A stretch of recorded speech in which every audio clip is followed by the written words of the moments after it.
You can add yourself to the stream, Chazi. I gotta go in a minute. I just saw you, so I wanted to say hi. Hello, how you doing? You look incredibly artistic today. Thank you. Wow, with an actual cigarette. You could be No, no. so French. I don't smoke cigarettes. What? It's a cigarillo? It's a joint. Oh. What time is it in Israel right now? 6 p.m.? 7 p.m.? No, no. It's 10 to 9. My brother and sister-in-law are coming over for dinner. So Aha. I just got off my phone call with a certain someone. Aha. How did that go? It also went very nice. Very nicely. He was a very nice man. Um, there's a little side conversation going on with Yosef and some peeps about prophecy, um, tension in general. Some good, just good stuff. All good stuff happening in this corner. Good stuff happening in this space. I'm excited. I am too, and frankly, I'm most excited about the Yanuka because, in I, I am very excited. I am incredibly excited. Um, when Jonathan mentioned that video of his, I went to watch it, and I was like, well, is it gonna be exciting? And I've learned I've learned to tone down my expectations, but towards the end, he he Yeah. he mentioned, you saw that video. Did you see that video? Chazi gets a phone call right then. So I think I told Chazi about this already. But yeah, towards the end, he talks about a chiddush, and he gives over his chiddush, and the crowd starts clapping. Like, when does a crowd start clapping for a rabbi? I mean, this connects to like my conversation about the Jordan Peterson conversation, where I saw like all these rabbis clapping for him. I'm like, what's happening right now? So yes, that does not happen very often. That people, well, there's something also very beautiful about that. It almost feels like uncontrollable. It's just like they're just like you hear truth and you have to just um, I mean, you just rejoice. So, Yeah, so I've been two bookstores so far. It didn't have his book, but they're more modern, so it makes sense. I gotta go deeper in. I'm gonna go into Mashar. Should find it over there. yeah. I'm sorry. I'm making you go into the depths of Haredi land. Yeah, I haven't I been there in many years. I remember when my parents came to visit me when I was in yeshiva. Um, there was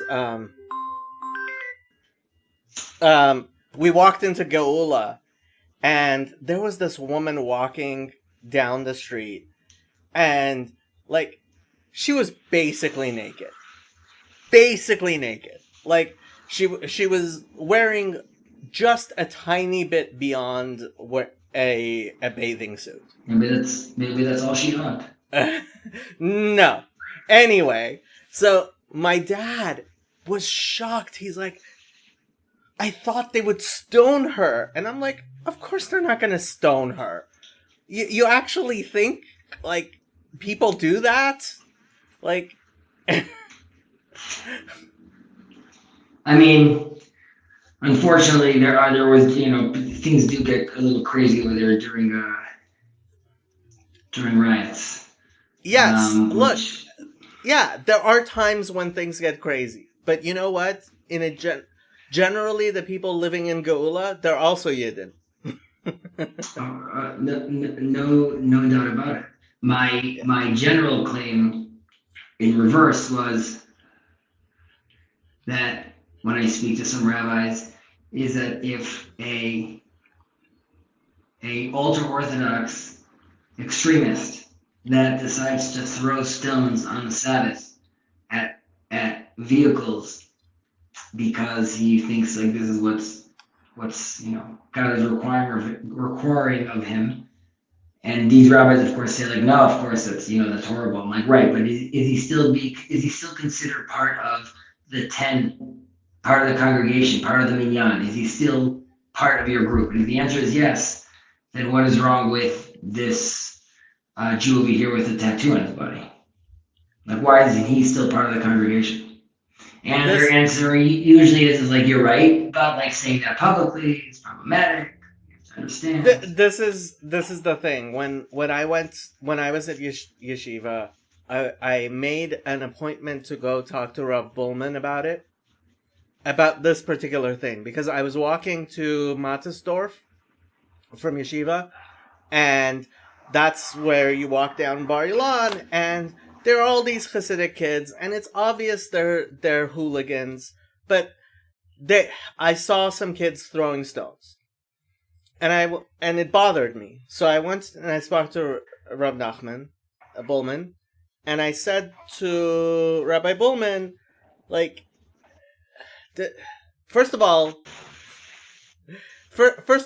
those kids are being Mechal Shabbos. Those stones are muksa. Jacob? I mean, it's yes. Right. Those stones. Well, The they stones are prepare them muksa. before they prepare before the Sabbath, right? So You know what? If they did, that's even worse. Anyway, when in all cases, I mean, it was completely, and he said to me, and I said there has to be something we can do. We can have like some sort of program, like to Shabbos afternoon, because it was obvious they were just bored, right? Like a pirchei or whatever. And he said, no, you're only here for a little time. Don't get involved. It's none of your business.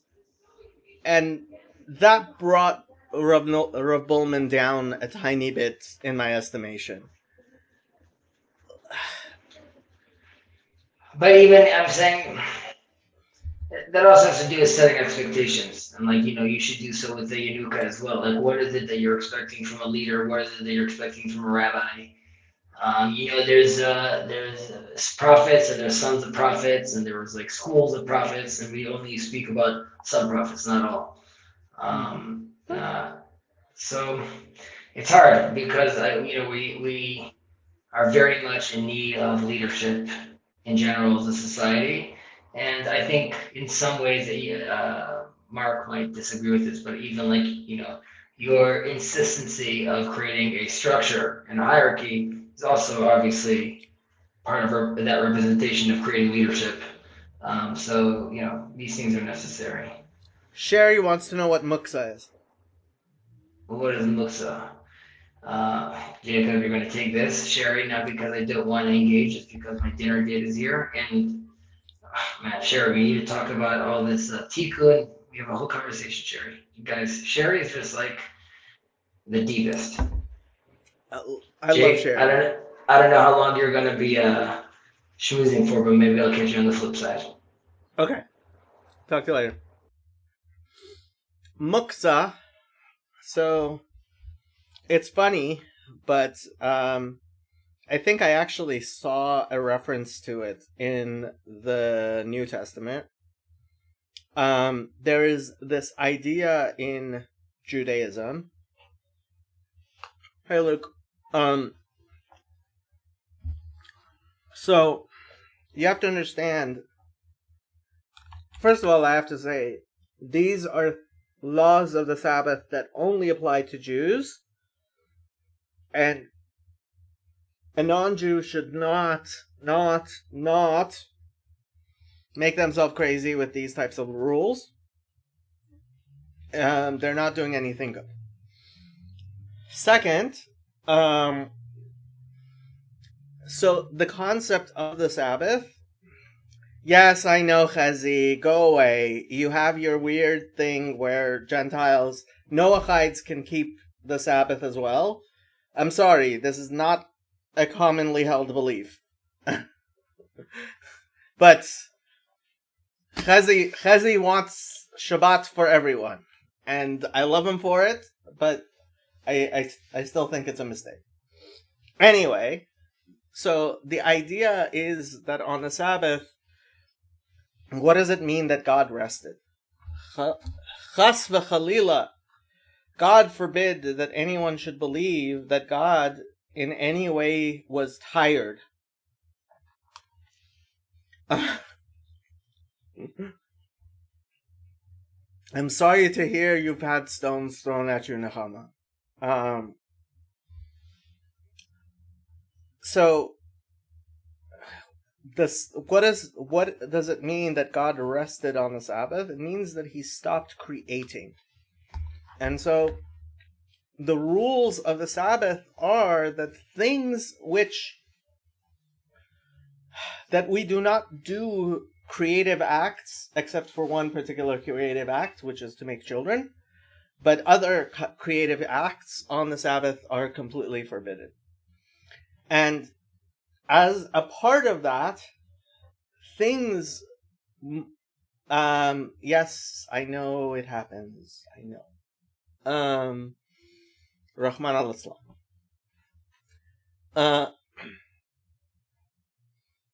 So everything for the Sabbath has to be created, has to be prepared for the Sabbath, to the point where the rabbis made an edict that which was not prepared for the Sabbath before the Sabbath generally cannot in any way be interacted with.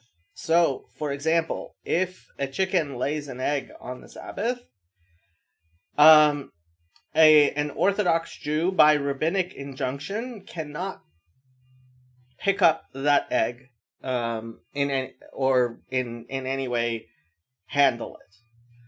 And by extension, anything which was not prepared for a particular use on the Sabbath before the Sabbath is muktzah, meaning set. It is something that is to be left alone and not touched. And so the joke is no, Grizz, no, definitely not. So the joke is that these stones are prepared from before the Sabbath for them to pick them up and throw them on the Sabbath, which obviously is not something anybody can do. And so they should not be picking up those stones, much less throwing them on the Sabbath. It's actually forbidden. And not to mention that whatever acts that they're trying to do, like, it is completely forbidden in every way. It is not something that anybody... Who gave you the right to throw stones? But, you know the famous joke, an adulterous woman is brought to Jesus, and he says, let he who is without sin throw the first stone. And so the crowd, everybody starts walking away, and this old woman comes and throws a stone at the adulterous woman. And everybody else is like, oh, now we can throw a stone. And Jesus turns to the old woman and says, Mom, you ruin everything. So, I'm sorry, you should come and tell the joke yourself.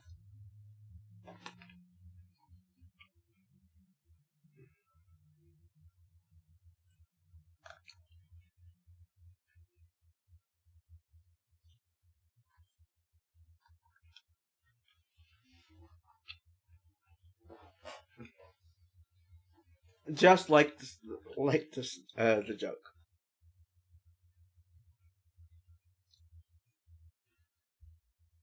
So Grizz's version of the joke, Jesus just wanted to throw the first stone himself.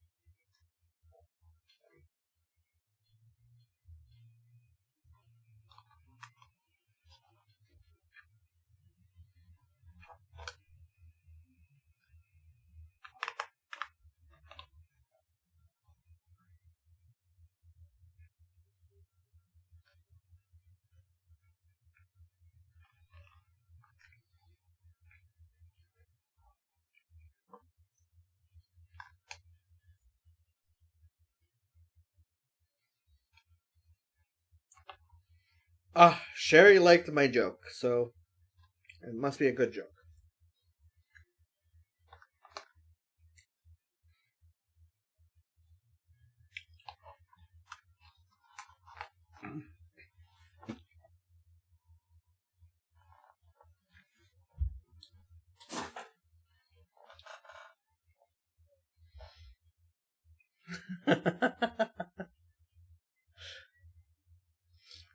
Yeah, I think the joke's much better with Mary.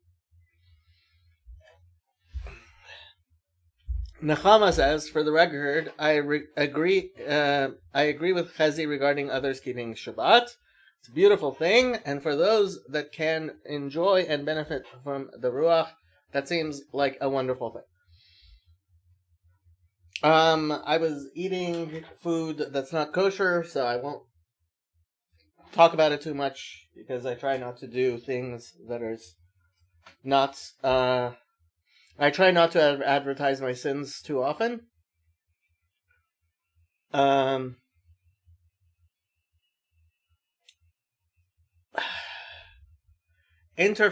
Shabbatons, that's a nice possibility to look forward to. Okay.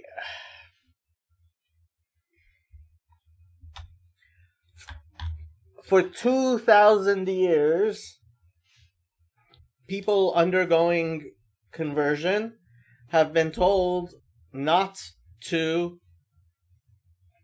keep the Sabbath, and they have in a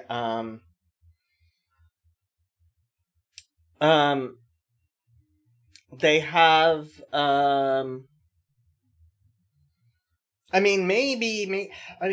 look, I'm not a posek, but and maybe that's particularly because they are undergoing conversion. But it's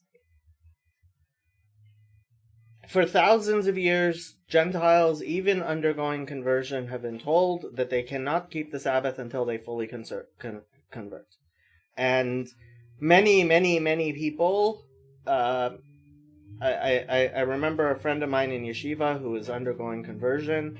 He was doing everything else, and I remember we were walking in Jerusalem, and he told me every Shabbat, towards the end of Shabbat, he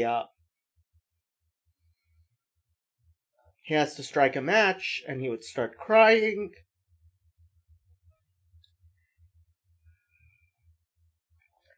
B'mesiras nefesh, people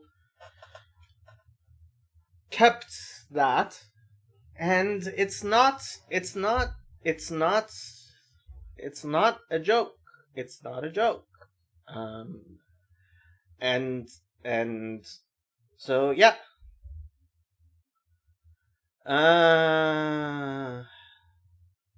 Shabbatons sound like a much cooler word than it probably actually is. Shabbaton means a great Sabbath. In the Bible, the Day of Atonement is referred to as Shabbat Shabbaton, a Sabbath of the Sabbaths.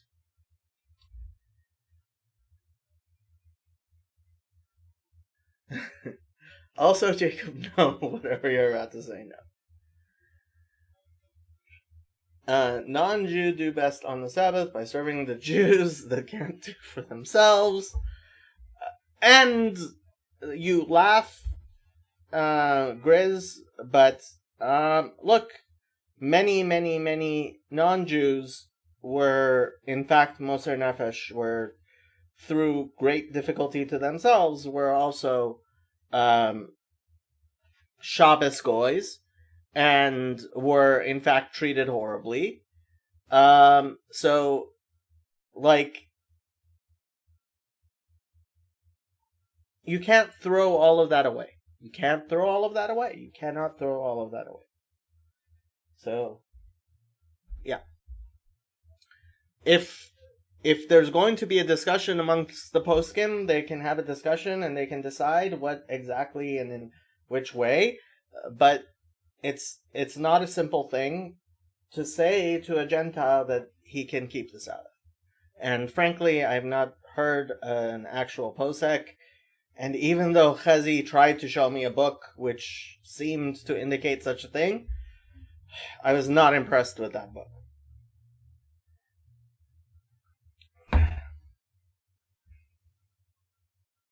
I have no idea what a Renfield is. What's a Renfeld? Renfeld. Well, I mean,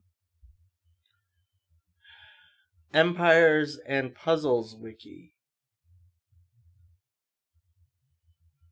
Renfeld, the tortured aide to his narcissistic boss Dracula. You're a silly, silly man.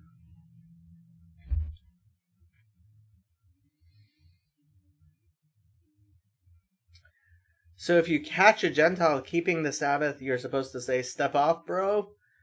That has generally been the thing. Exclusion for the purpose of inclusion. I have to agree with Sherry again. Each person. Do I have to pull up 1 Corinthians 12? I can pull up 1 Corinthians 12. I know how much you guys love me quoting Baal of Tarsus.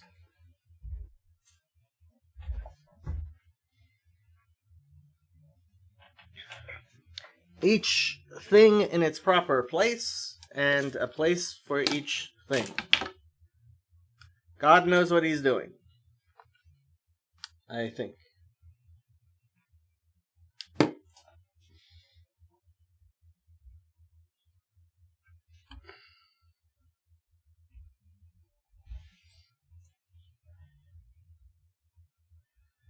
I prefer the word trespass. That's what I've been using when I explain to people why we don't why Jews do not evangelize. We do not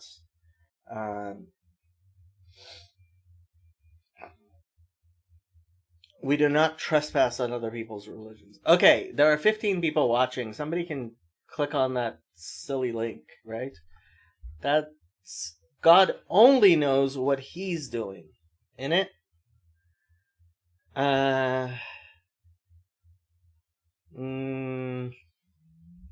Not sure.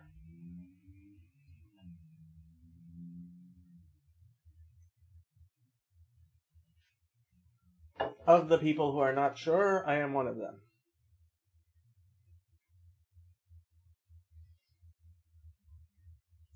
Luke is busy.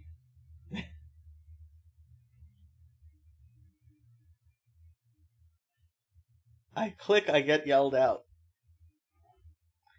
Really? Have I ever yelled at? Oh yeah. You still haven't finished your dissertation. You putz. He has to finish his dissertation. It's been 9 months.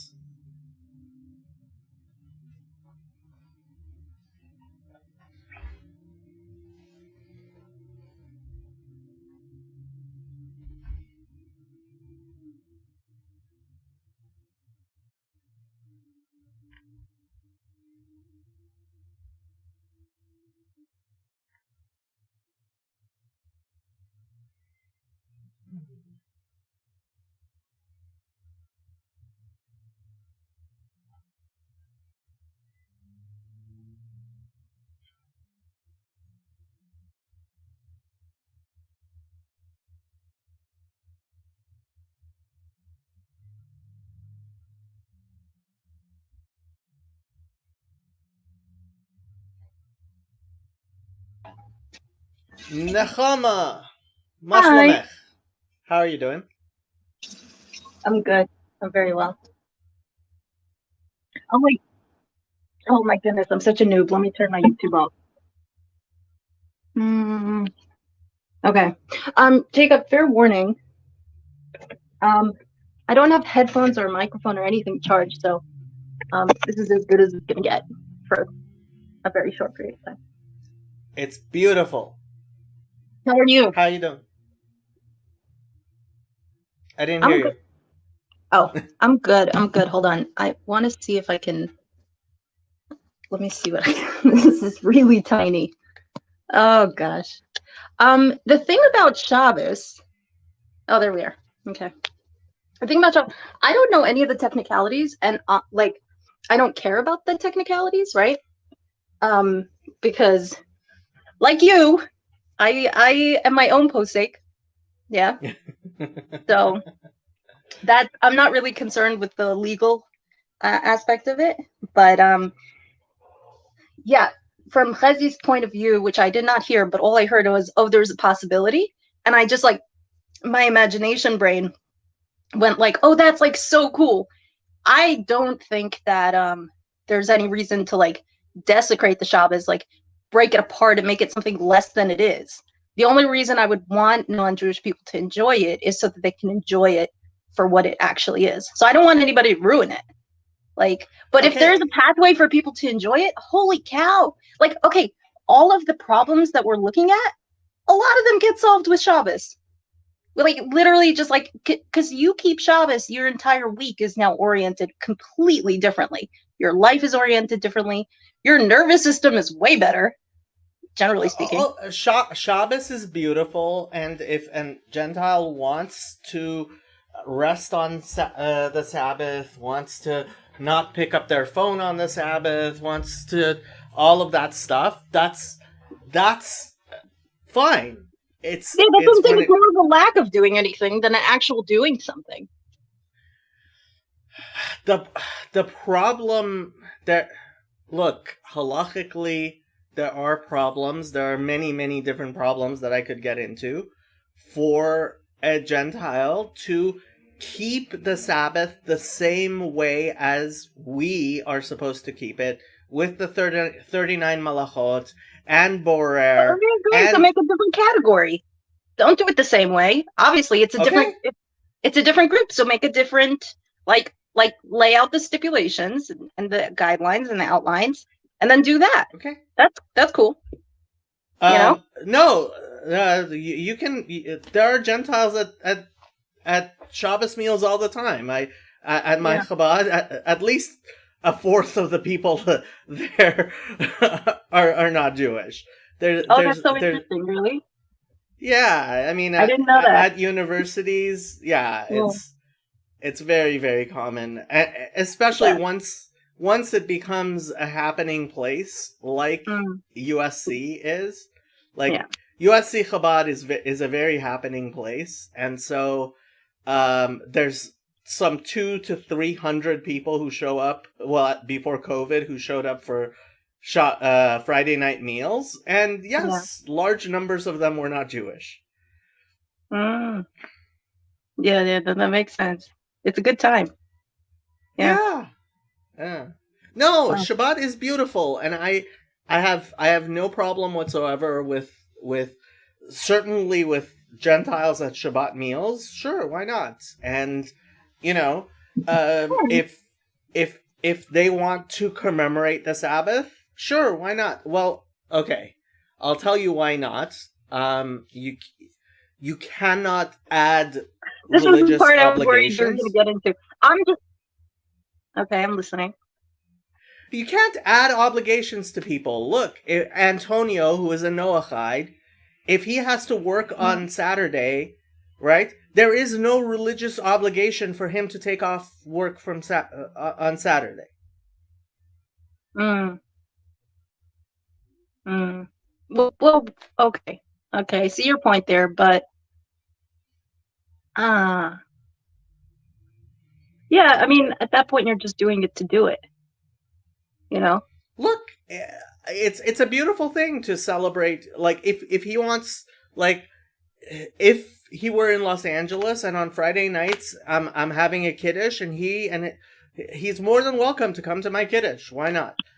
But if he gets called from work, and they want him to come in, it's not a religious obligation for him to do that.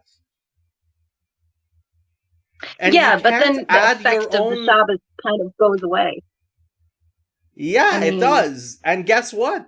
When it comes down to it, like, you can't create your own religious obligations. Like that is Eshzar. That is True. the strange fire. No, I agree with Right? you. I agree with you because, like, one of my things is whenever people keep adding stuff, and it's just ridiculous. It gets ridiculous, and it becomes people who say things that are allowed. You will always end up with that situation. People who say things which aren't allowed are allowed, end up saying things which are allowed are not allowed. Oh, It's my Wi-Fi is glitching on me. I'm just gonna go to the living room. It should be better. I can hear you live now. in Jerusalem or Tel Aviv? Where are you? Naharia. Naharia. All the way. I It's kinda all the sorta way up know where north. that is. Yeah, so that's on the Lebanese-Israeli border, all the way up north. Oh wow, the Um, Golan is beautiful. It's so gorgeous. So I'm right by, like, when you look out my window, you can see Rosh Hashanah. Have you been there? I don't think so. And we lost her for a second. You're back. I'm back. Have you been to Rosh Hashanah? I don't think so, no. Oh, okay. So the caves. Yeah, that's like 5 minutes from my house. So I'm right on the. Somebody's at my door. You keep people in. Oh, okay. Well, then I will look at the comments. Hold on. Comments. You guys, it's I don't know how people talk to someone and look at comments at the same time. Please explain how Shabbos alters your nervous system. Okay. Well, you're doing it every week. You get in a pattern every week of your life, and if you're born into it, which most people are, they're doing it from birth. And you're shutting down everything that has to do with work, physical, like mental, everything. And well, now I have to explain, like, okay. Jacob, Grizz wants to know how Shabbos alters your nervous system, like why it gives you a different. I don't know how to explain the tam or the ruach of Shabbos. Like, how do I? Tam is taste, and ruach is like the wind of God, the feeling, Honestly, so the spirit. okay, when Shabbat comes in, with all the prohibitions, especially muksa, but all the prohibitions, right? Borer, right? So, for example, like if you want to, if you have chairs around a table, right? If one of the chairs doesn't look nice, you're not allowed to take that not nice looking chair away from the table. That's considered borer, right? So there's all of these very, very complicated rules of what you are allowed and not allowed to do on the Sabbath. So, like, your entire thing becomes kind of like, I'm not going to do anything. I can't even pick up these stickers, right? Because they're muksa. You can only pick things up if you have a purpose for them, right? You can only move things if you have a purpose for them.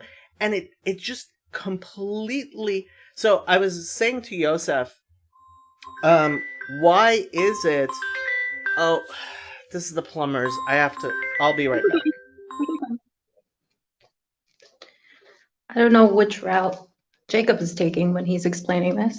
He's getting to a point somewhere. I trust. And like, I think kind of what he's saying,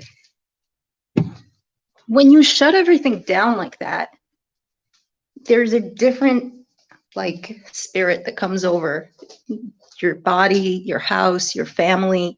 It's just this peace, this calm. As soon as, like Chezi said it on one of the streams right before Shabbos, he said, like welcoming in the Shabbos queen. And that was very, I'm gonna use the word salient because everybody's using the word salient. It's at the top of my head now. That was salient to me. It's like the way that we experience Shabbos really is like you're ushering in something like royal, and it envelops you and you're a part of it. And it's just this like majestic air around that time. And it comes in with the sunset on Friday. and it leaves with the with when you see 3 stars in the sky on Saturday night. So it's a very sort of time-based thing, and there's all these also physical, like somatic associations with it, like smelling the challah bread on Friday, like what it feels like to rush around on Friday all day, prepare and get ready, and do all the things because you won't be able to do them. And then there's the elevation aspect of it, of like wearing our best clothes. Like the clothing that we'll wear is the same sort of things that I would wear to if somebody invited me to a wedding. So even if you're like the poorest family and you only have one outfit, you're gonna have one weekday outfit, and then you're gonna have a Shabbos outfit. So this like deep elevation. So Grim and I, when we were talking on our Fringe Encounter, something that came up at the very end was this idea of losing reverence for ourselves. And I think that Shabbos, what it does is it elevates sort of everything, that moment of time, ourselves with it, the activities that we do on Shabbos, each other. So I think it's just like a massive elevation. Hey, Jacob. Hello. How's your Sorry, cold? but like today's kind of It's a busy crazy. day. Well, you're moving out soon, aren't you? You probably have a Today, lot to so do. I'm Oh, yeah. So the wow. movers are coming today to take this stuff over to my apartment. Yeah. So I'm kind of like, this is my last stream from this office. Wow. And Exciting. and then also, so plumbers coming to place, and yeah, lots of crazy stuff. And for some reason all my clients decided to call me today. Like I had like 5 people call, and of course it's always that way. And I decided to do a just chatting stream because frankly I haven't done one in a while, and even though I have lots of schoolwork I should be doing, it was just like, okay, I'll give myself a few hours of just chatting. That's nice. Yeah. Wow. Well, looks like you're handling it well. I hope so. Yeah. It definitely feels like a new year to me. Lots of winds of change are in the air. Seems like. Yeah. Oh, I so want to visit Israel, and like round trip tickets from LAX to Lod Airport are $800. Yeah, they're cheap, man. They're cheap. Yeah. Yeah, like round trip $800. Like that's nothing. Yeah. Is that nonstop, or is that with the? Do you like to do the nonstop, or you like to stop over? Honestly, it's been like 20 years since I've been to Israel, and like when I was younger, it was a lot easier to do a nonstop 20-hour flight. Yeah. No, it's now killer. I'm old. I had to do it in a mask. Ugh, what a nightmare. So dumb. Ugh. Wow. So dumb. Yeah. But yeah, you should make your way up here. Look, if you come to visit, I'll make my way down to Yerushalayim. I'll come see you in Chezi. Yeah. By the way, it takes a lot to get me to go down there. If I come to Israel, I'm definitely coming to Tzfat, no question. Oh yeah. Oh, Tzfat is great. Such a breath of fresh air. If I could live in any place anywhere in the world and like not have to worry about the commute, it would be Tzfat. Maybe you don't have to worry about the commute. I don't know. The commute to my parents' house, to my sister's house. Yeah. No. All my family's here in Los Angeles. Yeah. All my family's here. Yeah. What if you spent like a month here or something like that? Don't move, but come spend it. Get an apartment for a month in Tzfat. Hang out, have a little spiritual journey. Go back home.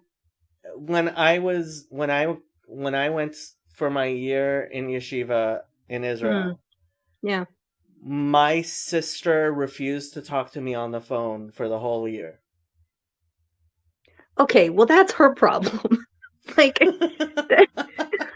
she didn't have to do that. I mean, that's her choice, and she's entitled. But like, they were all scared I wasn't going to come back, and frankly, I probably shouldn't have. Yeah, I know. Oh gosh, Yeah. Look, I mean, I don't know. I struggle with this too, but at some point you have to live for yourself. Some decisions we make for other people, but are you gonna? I don't know. I don't know. It's your life, Jacob. But I'd love to see you here, and I I would would go love to down. see me there too. But also, okay, I have to say, Yeah. like, I mean, maybe if I was living in Israel, I would be Shomer Torah mitzvot again. But Hmm. like, sinning in Israel, just like that's a whole other category of sin for me. I think you're getting the math wrong on that. Honestly. Uh, Well, look, you could be in exile and sin. Okay, I can't see my hands on camera. Exile and sin. That's 2 points. Or you could be in Israel and sin. That's only one bad point on the. no, no, no, no, Yeah, no, that's how the no. math works. No, the math works. Pretty sure. You can spit in God's face, or you can spit on his feet. That's how the math works. Okay. We could go. We could do this all day, Jacob. Look, I don't know. I get it, but I also think that like, it's easier for me to tell you what to do because I'm not you. But like when I think about how like emotionally, it was a bit of a turmoil for me to come here too, for sure. It wasn't like I kind of came. I Yeah. keep on in my mind, like I have a real fear that God is actually going to vomit the Jews out of the land of Israel again. Like he's done that before. He could. It's his choice. It is his Hope he doesn't. choice. I Yeah. hope he doesn't. I hope he doesn't as well. I But don't have a I am backup, at least not yet. I am But not terribly hopeful.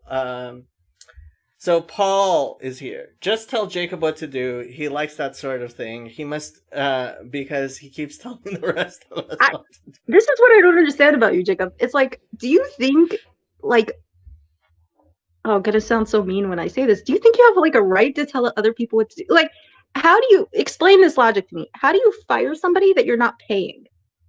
You can't do that. Of course I can't do that. Yeah, so like, So it's a silly thing for me to say.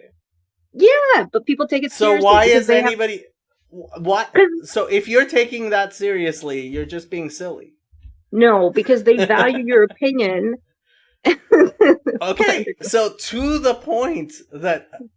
So Paul wants to do an Israel trip. BOM Israel Yes. trip. Let's do it. Shabbaton in Israel. That'll be Shabbaton in fun. Israel. Yeah. And we'll get Rabbi Breitowitz to come give us a speech. Is he here? Rabbi Breitowitz, yeah, he moved to Jerusalem. He's living in Jerusalem. Oh, now. cool. Yeah, Mm. yeah. Man, everybody's here now. It's crazy. Well, it's become, look, 20 years ago, moving to Israel meant a pay cut. That's not true anymore. Yeah. And moving to Israel is like where you can work on Sundays and everybody works on Sundays. Keeping the Chagim, and you only have to keep one day, you don't have to keep 2 days. Like, that's huge. Yeah. The economy is very different. It's so different than when I visited a decade ago. It's like almost not an entirely different country, but it's very different. We don't allow Trinitarian churches in Israel, Paul. Sorry. Oh, wait a second. The first Palestinian woman to become ordained as I don't want to get this wrong, a priest or a pastor. I don't know if there's a difference. Happened in Jerusalem today. I don't know what any of what I just said means, but I did read about it.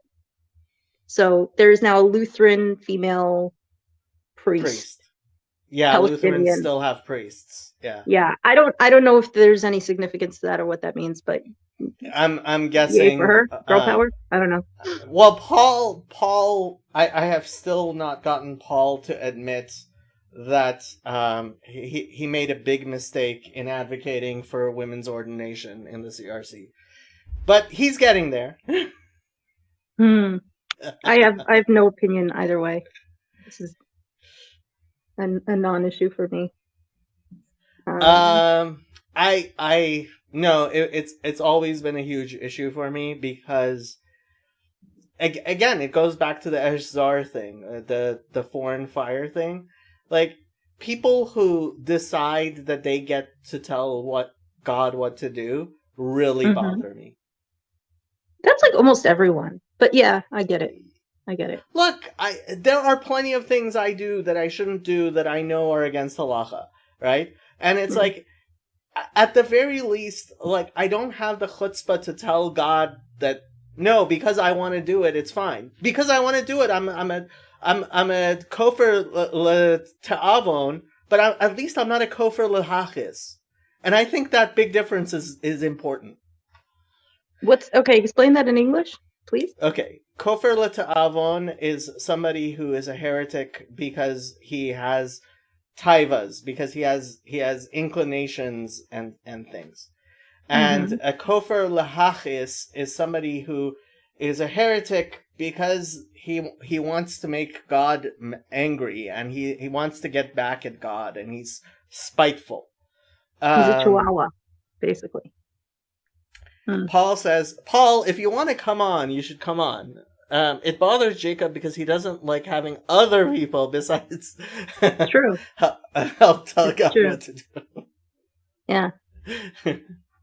Yeah. Exactly. Yosef says, I'm pretty sure there are donkey rides in Jerusalem. You could definitely get a donkey ride. I saw a camel the other day. He was sitting in a parking spot. Not the heretics we want, but the heretics we need. If you say so. It's Paul! Oh, how exciting. Sucking me in, Jacob. You just keep sucking me in. It's all Future media mogul here. Oh, Chezi talked to you-know-who today and was was excited, and Catherine spoke to you-know-who today recently, and she's excited. I don't know who. Neither do I. That CRC pastor who's going to be the executive director of the Joyful Mother Foundation. You roped one. You roped I a did. CRC pastor. I roped a CRC pastor. Oh my goodness. Is it Moises? I bet you it's Moises. He's easily ropeable. He gets roped by all sorts of things. No comment. I want to see an organization that has both Jacob and Moises in it. No, That's I'm not. Gonna be I'm gone. classic. I handed it over to whoever it is. It's his organization now. He's making it happen, and I will assist in any way he likes. Founders, in my experience, founders of organization who walk away never walk away. I'm not a founder. You're a founder. How are you not a founder? What? How can I be a founder? I was not involved. I was not involved at all. I gave some ideas to some people and got them talking to each other. Okay. Yeah. Not a founder. Yeah. Gave ideas to people and got them talking to each other to get it going. Not a founder. Well, we still don't know what the organization's going to be like. I mean, I gave some suggestions. They seem to like the idea that the board of directors should be made up of married couples. And I suggested some possible members of the board of directors. Chezi and his wife, and Catherine and Eamon. I suggested some other people, but holy cow! This you didn't know? Founder? No, I am not a founder. But Catherine and Eamon and Chezi and his wife, they're going. It looks like they're definitely going to be on the board of directors, and then some other couples I have mentioned may or may not. But others have spoken with me about it. Who's? Well, yeah, Moises said. Cat's out of the bag. Well, he didn't give me permission to actually Which Well, one? the Chicago group has for a long time had some of these ideas in mind, so it's kind of a happy meeting. So, oh, look who's here! Oh! I figure between me and Paul, we ought to be able to get you up to 20 live viewers, Jacob. Okay. We dropped. I love this. I was watching Hezi the other day and thinking I gotta get to Israel. I want to meet Hezi, and then we ought to. Tickets get to to Israel in January are like almost free. Really? $800 round trip from LAX to Tel Aviv. Wow. If I go to Israel, will you come with me, Jacob?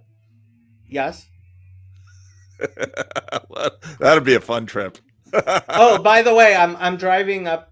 I'm gonna probably be in Sacramento, probably the 25th or 26th of February. Just in I'll time tell for the me to not be assassins. there. Oh, you're not gonna be there. No, I'll be there the 26th. I'm flying that night. I have a red eye to Massachusetts. I got to visit my mom. Okay, so I'll come on the 25th. Okay. I'll send the assassins on the 26th so that after Paul and They'll just miss me. they're not going for you, Paul. I'm on your side. Oh, Jacob's assassins. Yeah, he's making me get married just so I can quit being a streamer. Get a real job as a board of director. I can't wait to meet Mrs. Grim Grizz. Oh, Neither can she. the board of directors. I don't know how much he's decided they have to contribute to be on the board of directors, but it's gonna be It's a pay to play thing. yeah. So I'm still gonna be streaming, I guess. Great. Oh wait, no, I just got to make sure she's rich. And I'm like, I'm trying to collect Jewish orphans and widows to like straight line to God my complaints.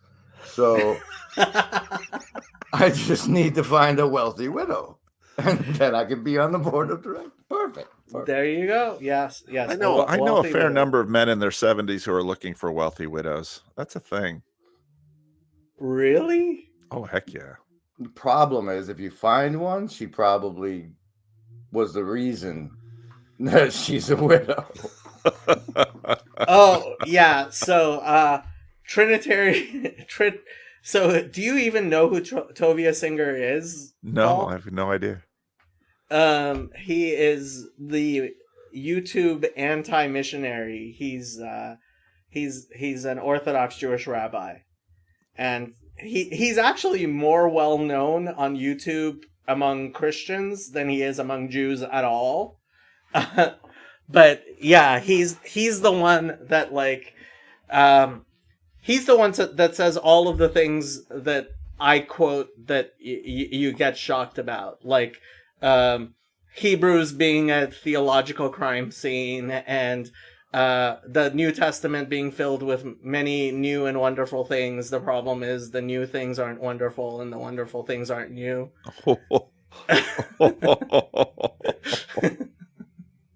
He's your source. He is. I want now that I got Grim on the line, I just want to say that there's just so much brilliance on Grim Grizz's channel. I mean, the salty snitch thing, the wet thing. I mean, I don't know if people really appreciate you enough, Grizz.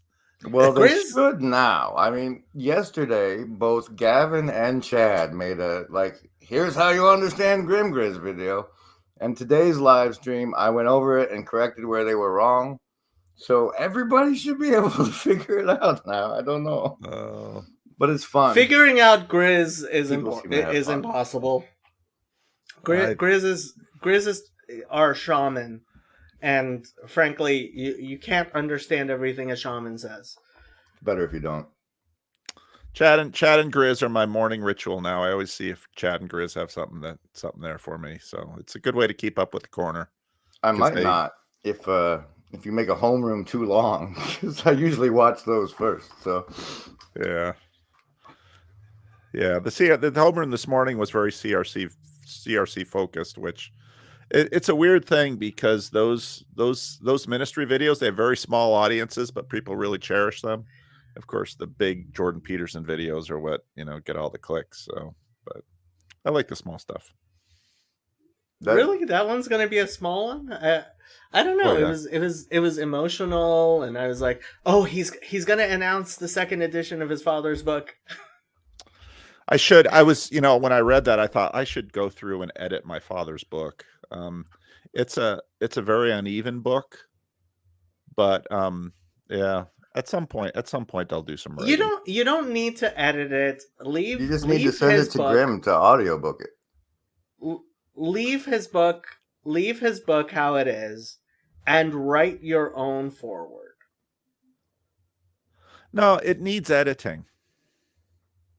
It's uneven, and in some ways it was a hobby project and it was for the family, and so that's just what it is. But for a bigger audience, oh my goodness. I just thought I'd show everybody real quick. Kitty, my kitty. I know how your mind. I actually think the audiobook should be done by your mom. Oh, I don't think she'd want to do that. I don't think people like listening to old ladies read. That History of the Jews book, which I'm really enjoying. Mhm. This is going to sound terribly misogynistic, but it's read by a woman, and that annoys me. There are many readers on most of the books that are on Audible are read by men, and I never really appreciated that until I listened to this book, because it's like, I don't like listening to her voice. Might be just her voice. It might just be her voice too. That's true. There are certain ladies that speak at a frequency that if I don't manually put attention to listening to them, it just I can't hear that frequency of tone for some reason. Okay, this video is going to come back to haunt all three of us. That's true. Well, none of the ladies in the corner are that, but I have experienced it in real life.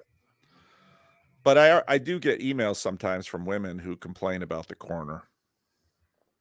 What Did we about talk the about corner? it too much, or that we're The dirty? sausage Or... fest. It's all you men, and you're not elevating women. I say the women in this corner have disproportionate power in this corner, but they don't want to hear that. They just want to count genitalia. I've been calling. No, you're gonna be the death of us.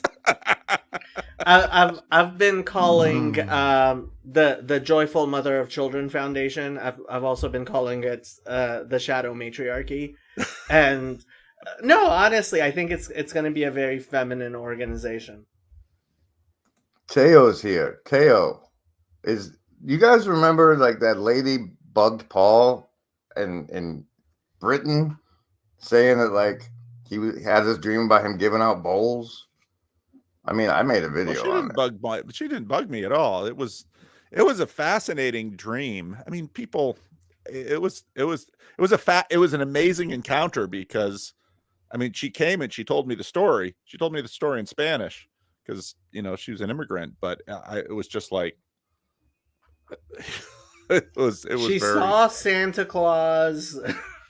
Yeah, but every time I see Teo, I'm like, he's over there. So if that dream gets any closer to manifesting into reality, or can we check on that lady and see if she still got heat? Is it just her local people that she was dreaming? I should check back. So the England part of the trip was really interesting, because we didn't have much background in terms of what we were going to do and where we're going to do it. We basically put my schedule out to the internet, and one of the guys who organized most of it was his local church that I went and spoke with. And most of the people in the local church didn't know anything about me, but I preached there. I have that on my channel. And that was where the woman came up to me and said, "You're not going to believe anything I'm about to tell you, but I dreamed about you months ago, and I told my mother about this dream. And then I got to church this morning and looked at you, and you were the man from my dream." And then she told me the whole story. So it's all in the Europe debrief video that Vendonk and I did. Yeah. So I was going to ask, do Jews believe in dreams? But I've read the Bible. So do Jews still believe in dreams?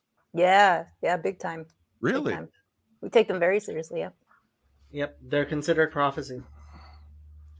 And there's all Apparently, sorts of things about like how to talk about it, don't talk about it, who to talk about, if you talk about it, how it morphs the meaning and the subsequent consequences. Yeah. You're not allowed to fast on the Sabbath except on the Day of Atonement if it falls on the Sabbath, and if you have a bad dream.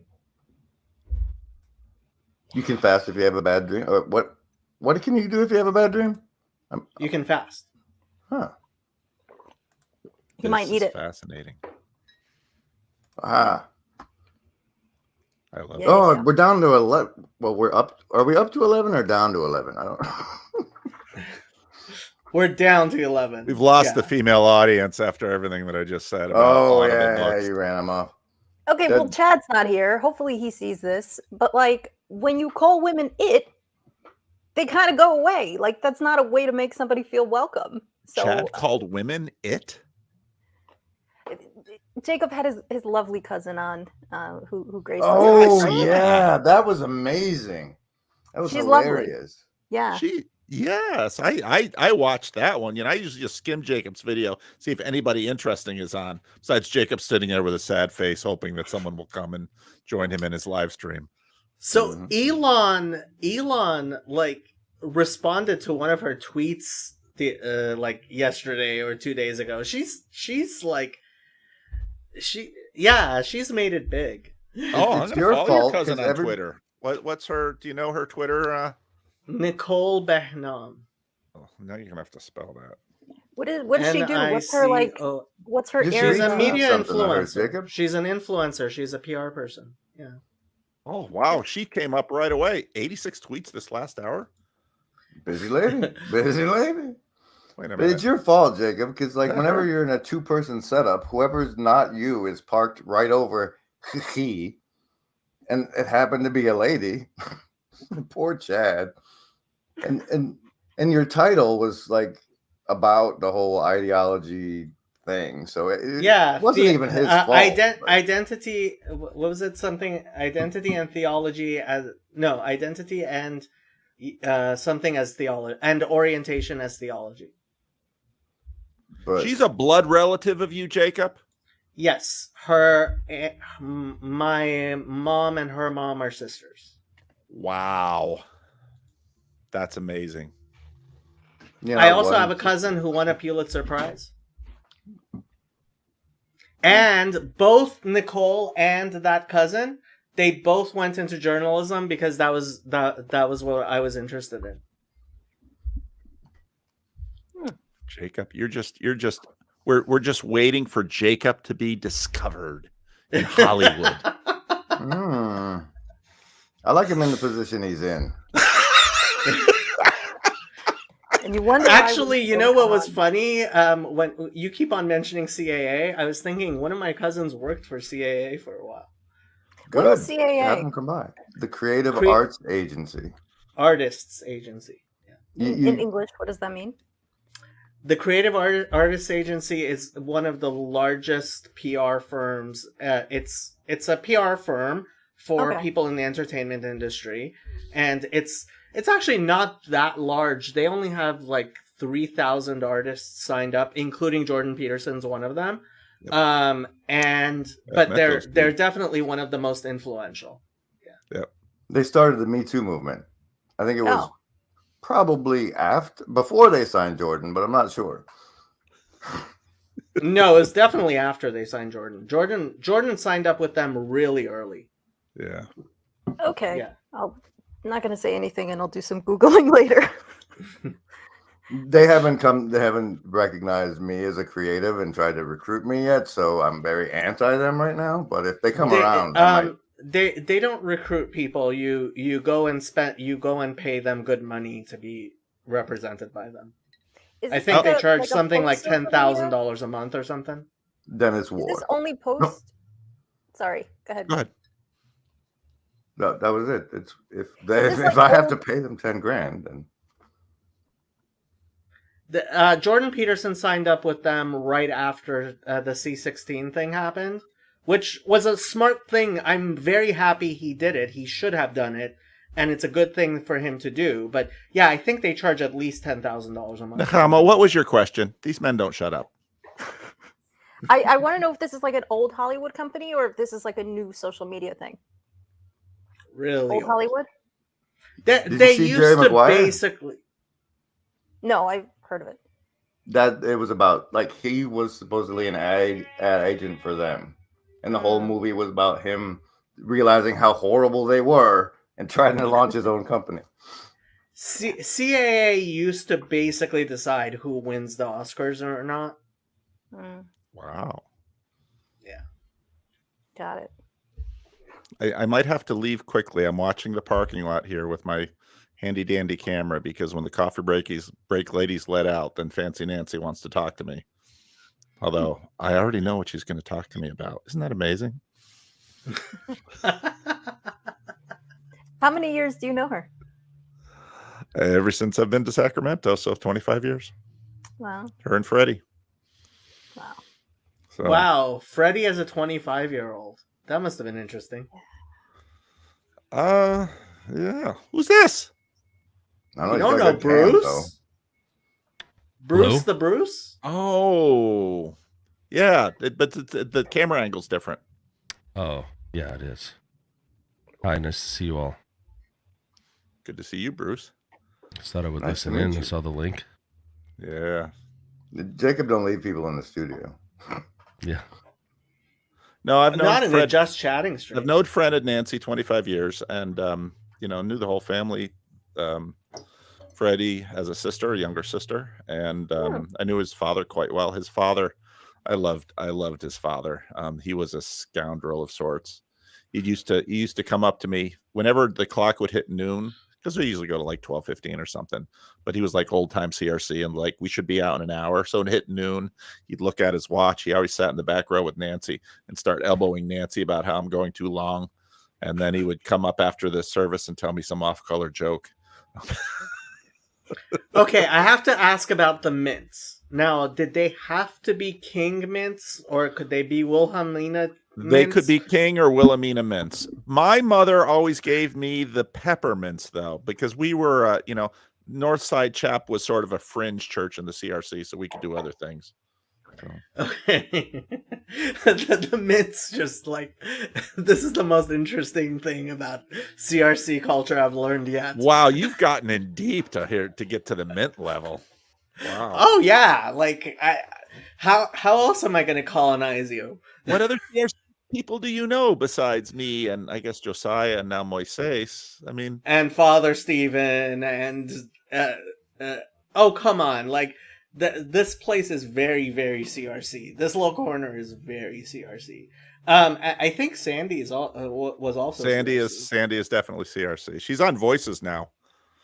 Voices Okay. is the text version of this little corner, at least my side. And Richard. Yeah, Richard's on Voices too. Yeah, I guess I do. I guess I have brought a lot of CRC into this little corner. Some people used to call the CRC the Jews of the Protestant Church in America. Really? It's because we always had the 10 Commandments on the walls of our church, Oh. and we'd recite them every Sunday. Oh. Yeah, reciting the 10 Commandments during the liturgy apparently was something the rabbis outlawed in reaction to Christianity. No, I'm serious. It's funny. That makes Yeah, sense. because the Christians were like, "Oh, we keep the 10 Commandments," and the rabbis were like, "No, that's not how it works." So it used to be that we recited the 10 Commandments and the Shema, but we don't do that anymore because of reaction to Christianity. I think it could also be because a disproportionate number of CRC people left from the northern part of the Netherlands, where there was a decently sized Jewish population. So there are a fair number of CRC people who have Jewish ancestry. So, Including Paul Vanderklee. including Paul Vanderklay. Strange though it is, but there it is. So that's why I have to go to Israel. I've been to the Definitely Netherlands. have to Now I come got to here, go to Paul. Israel. If only for the reason, although there's many other reasons, to get Jacob to come, because Jacob obviously needs to come to Israel, and he's obviously doesn't want to and isn't going to do it. So, but if you do you see how quickly he said he'd come if you did? did. Like, I can't. You don't understand, Nechama. I almost bought a ticket. Like, it's $800. I haven't been to Israel in 20 years. I have enough family to stay with. Like, just for $800, like, even a weekend in Israel. Like, you don't understand. That 1 year I was in Israel, like, when I say I hope heaven is like that when I die, I'm not joking. Paul, what Jacob needs is for you to assuage his guilt of all the perceived sins he's done in the past 20 years, which prevents him from being able to go joyously to the Holy Land with an open heart, because he's too busy lashing himself on the back. I know if he'd cry out to Jesus and become a guilt-free Protestant, we could clean this whole thing up right now. Yeah. That's a blessed assurance. No, but if you go to Israel, Paul, then that whole issue is a non-issue. So if I go to Israel, what shall we do? I'll give you guys my schedule and say, okay, I'm going to Israel, and Hezi and Nechama, you guys put together my agenda. What should we do? Yeah, I'd put Chezi in charge of the itinerary. He'd have that. Yeah, I couldn't never do it as cool as he could, and he's got all the contacts, and so put him in charge. Get a bus, get a hotel. Yeah, we could have a grand old time. Tour. That could pay for Jacob and my tickets. Like, we could sell tickets and have built in a little bit enough to cover our tickets. That would get Jacob over there. Yeah, he likes a deal. It's such a true. It's such a beautiful country to tour. It's like, it's unbelievable. Really? It's absolutely unbelievable.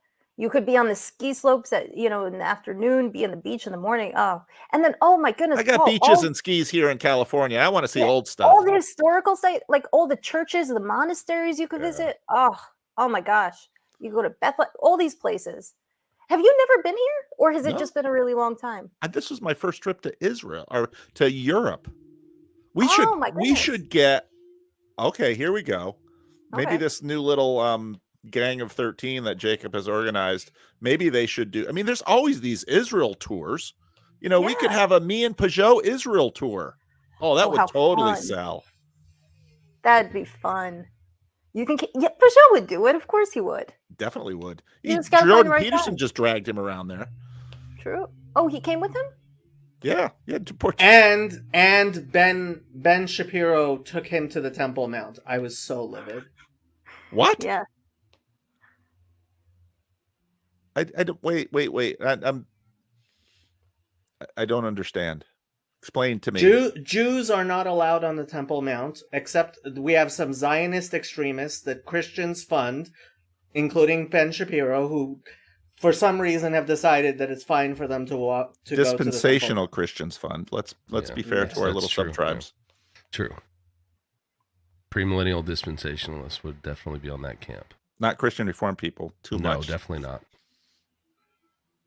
Maybe historic premillennial Christian. My aunt bought the Left Behind books, though. My mother was quite disgusted. Yeah, it's funny how that is in the milieu of much of evangelical culture in America. It's absolutely astonishing. Yeah, but getting back to Israel. So we should make this happen.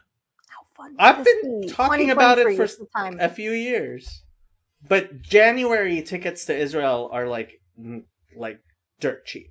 Well, January sounds like a lovely month to go, isn't it? There's no holidays, and there's also snow. Not much snow, but there is. What snow are you talking about? Unless you're going on the mountains. There's a little snow. Sometimes it snowed in Jerusalem when I was there. But you might as well come when it gets like a little bit warmer. Come in March, maybe. Well, that's I mean, it's a little cold. But that's spring. Spring in Israel, A, is incredibly beautiful. B is when everybody comes for Passover. Yeah, I would think September would be a good time. we definitely want to avoid. September is expensive. and September's Jewish the holidays. high holidays. Yeah. Fair. Yeah. Nice weather though. Yeah, Yom Kippur and Yeah. New Year's and Cheshvan is actually a good time to go. So like English. late October. Yeah. Oh, there you go. Yeah. And Cheshvan is my favorite month. After a month of high holidays, it was just like having Shabbat and like it's called Mar Cheshvan, bitter Cheshvan, because it's the month that doesn't have any holidays in it. But it was actually my favorite month. it's like the Monday of all the months, essentially. Yeah. Hey, Sounds like a I good have rest. done to give Paul some ideas here where to go. Oh, Oh, okay. good. I'm not at the level of Chezi because I've never lived there. I mean, I've lived there for like 10 months or something, but I've never lived there like, the way he has. But yeah, no, there's when I haven't gone to all the Christian sites, I've only gone to a couple of them because they're not usually on the standard, lists for Jews to go to. Can't imagine why. Kuiper! But I've been to Magdala, the Magdala stone, because it has like this early depiction of the temple as an important archaeological site. I mean, it's not a Christian one either. We'll have to go to Masada and Qumran. Yeah, you could go to Masada. I think going to Qumran would be a lot cooler, honestly. I've never been to Petra. I've never been to Petra either, but I'd love to go to I would Petra. love to go there. Can you go from Israel, or I thought you have Yes, to go? you can go from Israel. It's kind of expensive though, but there are trips. Worth it though. Petra is in Jordan, but it's in the you leave from like the Negev. There's when you pay for the trip, like they've already worked out your papers and like the tour guides and the handover. That all gets worked out like as part of the package. You can't Yeah, go on your Jordan you can't go by yourself. You can go to Amman by yourself if you're willing to cross the bridge, but like No, thank you can't go to Petra by yourself. Yeah. Jordan really milks Petra for every dollar, and they can. It should. do. They And also they should. the Eastern Jordan River baptism sites too now, right? Those have been built up in the past 10, 15 years. They're insane. Where They're they really think John trying. the Baptist did the baptisms? Is that what they said? Supposedly, yes. Right. So there's a bit like they all used to be in Israel on the west bank of the Jordan, but the Jordanians kind of figured they might as well make money too, so they say no, okay, let's try to build sites on the east side to attract Christian tourists. And Christians go and get baptized Yes. in the Jordan I have left and people right. have told me even see there's the break. See, a good old style Christian reformer would never agree to that, but it's like some of these other people who've come in and they're like, I got rebaptized in Jordan. What do you mean you got rebaptized? What's wrong with you? It's So we not just settled this already. it's not just rebaptized. There's also the people who are sick who want to do something like Naaman and dip 7 times and to heal and like all that stuff. You get a whole bunch of symbolism from the Jordan, right? That you can take and exploit. Everybody naming their children after them that now have to talk to John Vervaeke. All the Jordans. Mhm. But no, I mean, it's worth going to some of the big Iron Age cities is cool. Like, so you can kind of see it's often sold as like how Abraham would have encountered the Canaanites, but like there's a whole bunch of major Megiddo is a good example of these like huge Iron Age cities that depending on which archaeologist you follow, either maybe the fortifications can be attributed to Solomon, maybe they're later, maybe they're earlier, maybe they're Canaanite, but like you can get an interesting sense of that.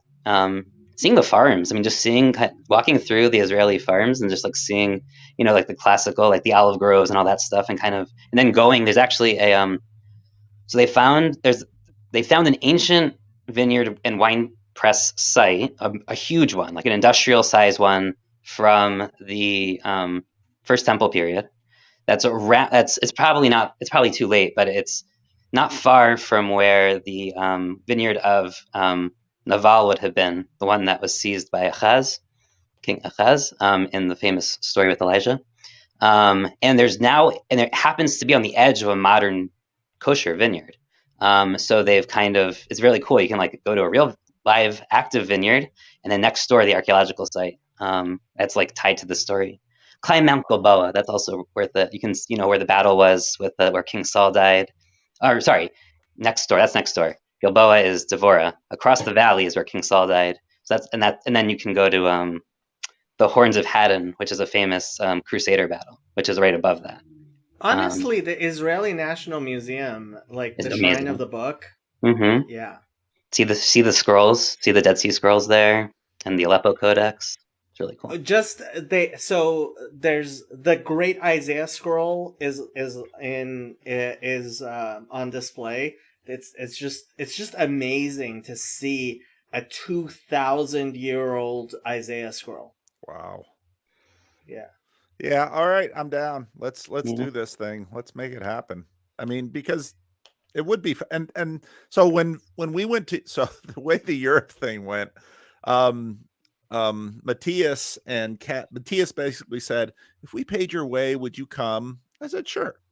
And so then Verdonk was like, I'm coming. And so he said, I'm going to talk Matthias into this. So then Verdonk came, and Verdonk sort of organized everything in the Netherlands. And then some people organized everything in the UK. And it was a crazy trip, but I would love to. I was actually just thinking that, listen to Hezi talk. I was thinking, gosh, gotta go there and meet Hezi. I want to do that. So, because I figured he would know everywhere to go. Because to go someplace with someone who lives there or knows there is far better than just going as a tourist. For sure. Sure. So if you want, it can be a lot of hiking, though. It depends on what you want to do. That's okay. And that's, poor Verdonk. He, day 2, he was done. I was teasing him mercilessly, and then he just let me know that he was really in pain. So Jacob, you're gonna have to get in shape. We're gonna do. You're gonna be the Verdonk for the Israel trip.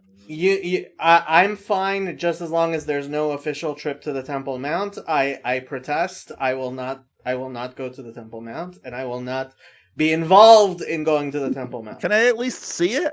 I mean, Yeah, of course. Oh yeah. The wall. I mean, Go to any of the overlooks. Onto the Temple Mount. Well, but Christians don't have a problem going there, right? No.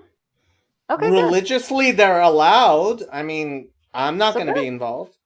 Yeah, so fine. I'm not saying it's a good thing for a Christian to go on the Temple Mount. Is it a bad thing? I'm simply uneducated. I don't know. It's a holy place. You should not just walk on its thumb. You can go to the temple tunnel tour, and the whole dig that's on the south side of the temple. It's so cool. That has the thing, like the sign, like Gentiles can only go this far. That's a pretty cool thing to see. That's a 2,000-year-old sign.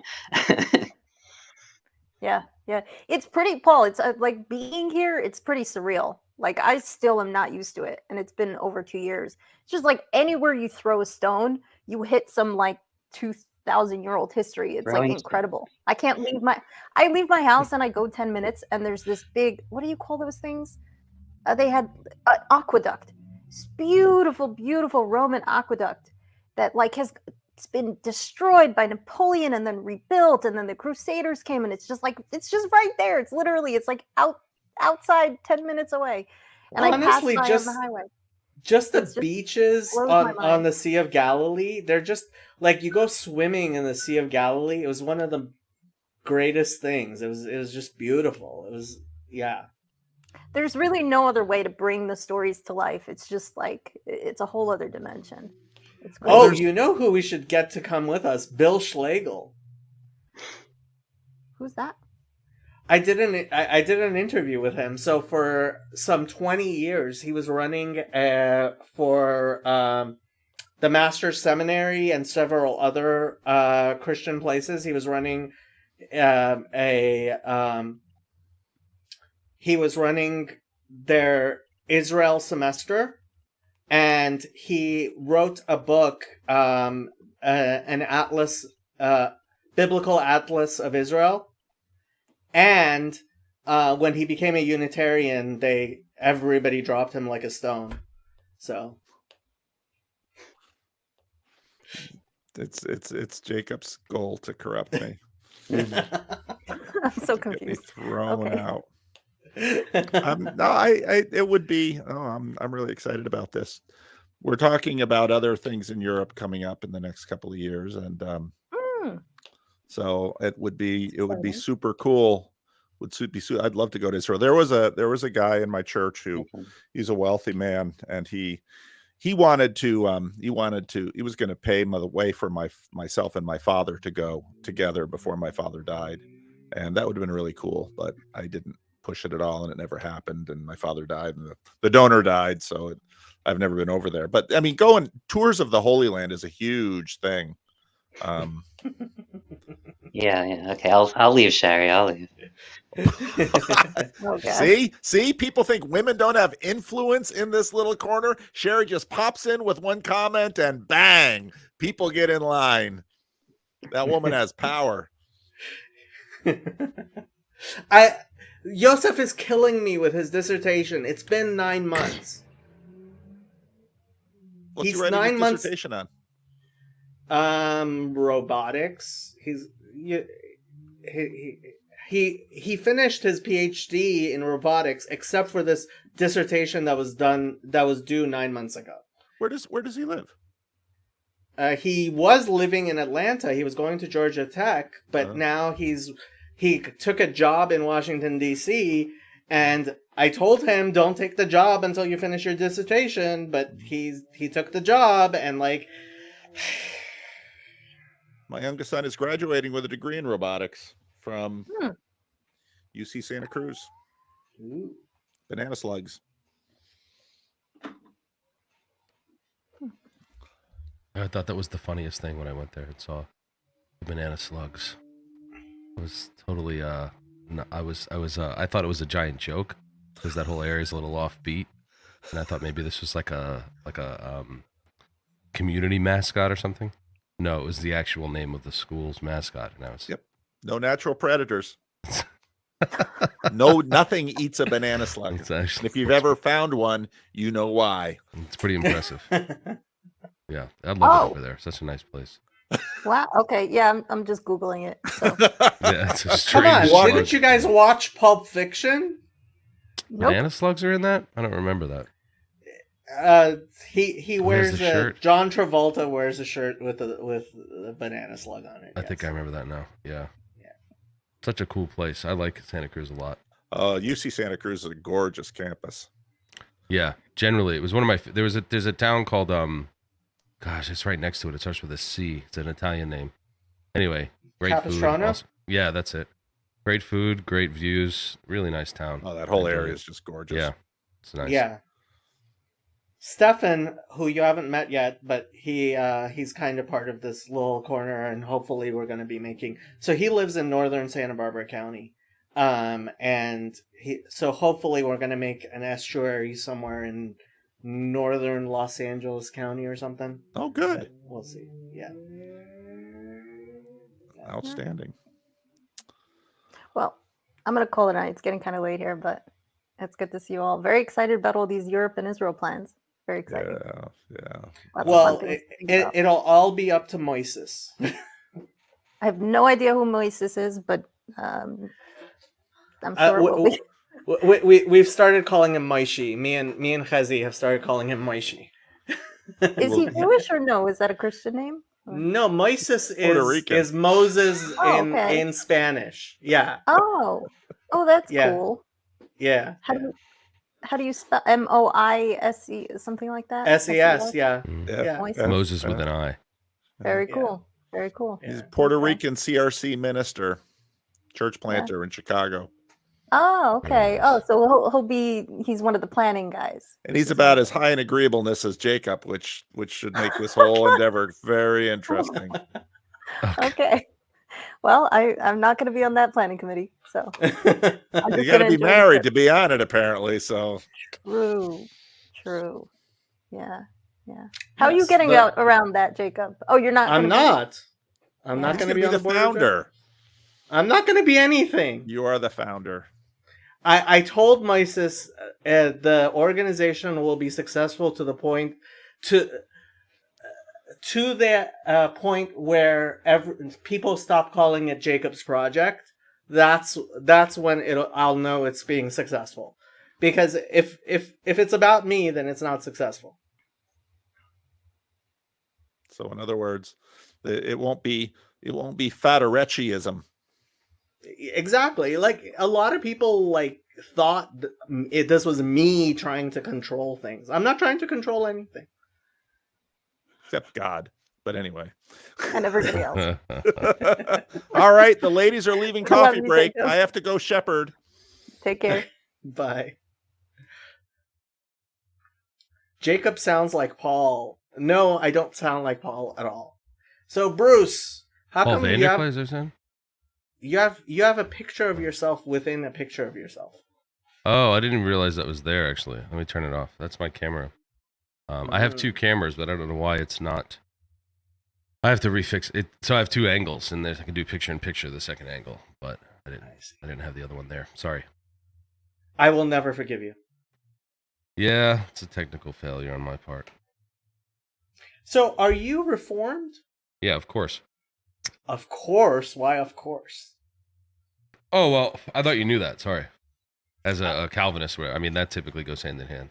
You are. Oh, so you are a Calvinist. You call yourself a Calvinist. Well, I just, in the same way that I don't like the term Protestant, I'll just take it. It's just like an easy way of getting to, most people So don't know what what's- the confessions are, right? So they'll know what that is, Are you CRC? No, Reformed Baptist. Reformed Baptist. Oh, Pastor Tanner's Reformed Baptist. I don't know who that is. Oh, you should get to know Pastor Tanner. He's a really nice guy. And he's got a pretty big channel. Pastor Tanner? Let me look it up. Yeah. Reformed Baptists. We're a small group, usually in the West. In the in the Yeah, he's internet in world. Colorado. Cool. Yeah, I I'll went check and him out. visited him. Oh, really? Oh, I see him. Is he bald? Yep, Leadville. Oh, okay. Cool. Yeah, he. I'm looking at his content here. Yeah, it looks about right. Cool. I'll check him out. Thanks. Sure. But you're, I don't know a whole lot about your backstory though. You're Jewish, but your last name's Italian. Last name's actually Turkish, believe it or not. It means person who sells cloth. Oh, I see. Okay, so your mother's Jewish. My mother's Jewish. My father's also Jewish. My father's family actually still speaks Aramaic. Really? Yeah. What? Yeah. Just like for They- fun? My father's first language was Aramaic. That's amazing. Yeah. Very cool. Yeah. So they're from Yes. they're not from here then. They're from Turkey Well, or Kurdistan Yeah. region. Mhm. And like some of my family were in the Iraqi part. Some of them were on the Turkish side. Some of them were on the Persian side. Yeah. Oh, I see. But you're born in the U.S. No, I was born in Tehran. Oh, okay. That makes you an immigrant. Welcome. I am an immigrant. I am also a refugee. Yes. Oh, really? Yeah, my father was convicted of being a Zionist spy in Iran, along with a few thousand other people. Yikes! Holy cow! Yeah, that was a scary period. He What only year is served that? 6 months. 1982, 83, somewhere around there. I have to look at that. That's interesting. Yeah. And they were persecuted essentially. Well, so what happened? I mean, it's a stupid, like, Iran. So the revolution in '79, the government was all kinds of crazy and weird, and a lot of Jews were leaving the country. Were trying to leave the country, and so the central government in Tehran was having a dispute with the border regional governments, and the regional governments, basically everybody they caught leaving Iran, trying to leave Iran, who was Jewish, they convicted of being Zionist spies. And it So like it was- McCarthyism, sort of. yeah. Wow. It was kind of like it was an internal power struggle, and I think they were trying to kind of shame the central government internationally, that type of thing. And my father, so he got his bachelor's degree in Israel, and before the revolution, like, he was working for the Shah and stuff, and so he was a convenient person to convict of being a Zionist spy. Yeah, so like a figurehead. Yeah, I mean, they convicted lots of people. A friend of mine who from college, he was getting his PhD in political science. He's the one who explained all this stuff to me. He was 14 when he was convicted of being a Zionist spy. Wow. Yeah. Wow. Yeah. Only we had the Stones here today to do that. Yeah, I do. It's funny. It's like a joke that a bunch of my friends and I sort of have, but we kind of joke and like, sometimes the Muslims can be pretty based. You know, Yes, it makes sense. I mean, as far as like if you're looking to make swift change, you can try that way. Well, I mean, it's weird. Islam, yeah. I think it's really hard for people in the West to understand. Islam is a very different religion from what we're really used to here. Mm-hmm. Like the vast majority of Muslims, they're completely non-denominational. Like they're Right. completely non-denominational. Like they have their Quran, and even if they're very religious, like vast majority of them don't have a very developed theology or anything like that. It's nominalism in a way. Cultural Islam. I Or wouldn't even maybe they're say more devout because they nominalism. read the Quran, so they do I follow. would say it's I would actually say it's pre-enlightenment. It's like, oh yeah, I'm a Muslim, the Quran is true, and they like, we're talking people who 5 prayers a day and everything, right. But as far as they're concerned, like so I don't know how much you know about the Sunnah, but the Sunnah is just mostly just stories about Muhammad. Mm-hmm. And so like they believe in, like they'll have their Bukhari and Muslim, which are the 2 compendiums of Sunnah that people generally know. And as far as they're concerned, that's like the entirety of their religion. And some people know more and some people know less. Mm-hmm. But like it's not, they don't have like creeds and confessions and catechisms and things like that at all. Mm-hmm. And like that's why so there are schools of Islam, and so when people try to seriously engage with the schools of Islam from the West, they're like, oh, okay, so there are these schools and stuff, but they don't understand that the vast majority of like actual Muslims couldn't even name you the schools. Like they certainly couldn't name you the differences between them and stuff like that. I mean, that's not that dissimilar from many independent fundamentalist folks in the U.S. That don't hold the creeds and confessions. They're no creed with the Bible.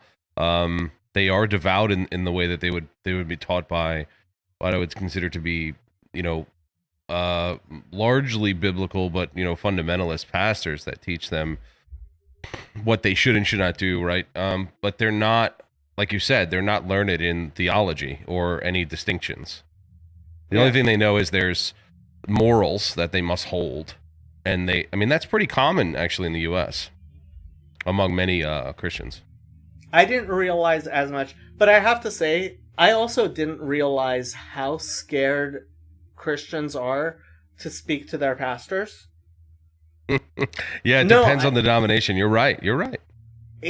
I was like, so like getting excommunicated in Judaism, like you have to be a rabbi before it's even a thing that anybody would even consider, right?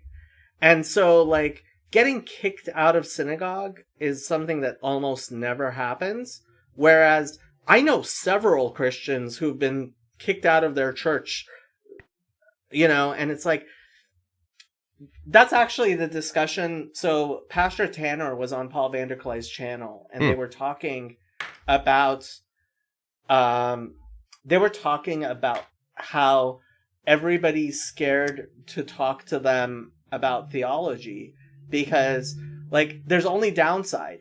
Like, you say the wrong thing to your pastor and suddenly you're in trouble. That's interesting. Yeah, I've definitely been a part of places where that's sort of the case. Although I would say it's, that's, yeah, the fundamentalists or more conservative, I could see some of that, but honestly, the places that I've been a part of in large parts, I've been around the U.S. a lot in different Christian communities. So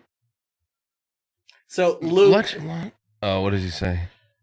being honest about one's opinions, ideas, and self-identity around them can get one excommunicated from fellowship. It's demonic.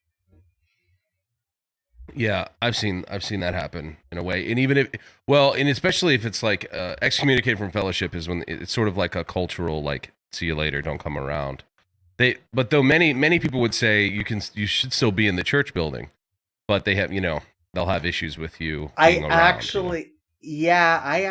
kind of experienced that. I've been going to an LDS thing, and I kind of experienced that, like the shunning. Like, I did not realize, like, I've been learning so much about Christianity over the past 3 years that, like, it's so different from what I understood it to be.